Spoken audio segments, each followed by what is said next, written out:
ஓம் பழமதி சோழகுமரனுக்கு அரகரோகரா காரணமதாக வந்து புவி மீதே காலனனுகாதிதைந்து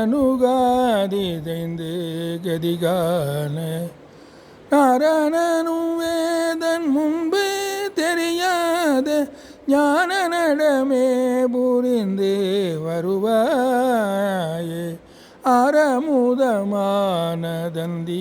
மணவாள ஆறுமுகம் மாறிரண்டு விழியோனே.